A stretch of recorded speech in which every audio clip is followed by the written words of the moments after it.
తెలంగాణ వ్యాప్తంగా బీఆర్ఎస్ అధ్యక్షుడు కేసీఆర్ పుట్టినరోజు వేడుకలను ఘనంగా నిర్వహిస్తున్నాయి గులాబీ శ్రేణులు. యాదగిరిగుట్ట ఆలయంలో మాజీ మంత్రి జగదీష్ రెడ్డి ప్రత్యేక పూజలు చేశారు.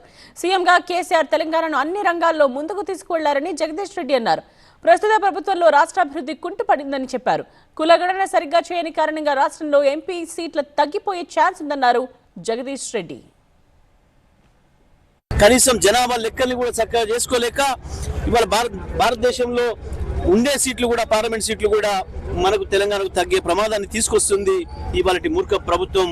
ఆనాటి సమైక్యాంధ్ర కుట్రలు చేసిన వాళ్ళు ఎవరైతే ఉన్నారో ఇవాళ వాళ్ళ చేతుల్లో ఈ ప్రభుత్వం నడుస్తుంది. తెలంగాణ మళ్ళీ తిరోగమనంలోకి పోయింది.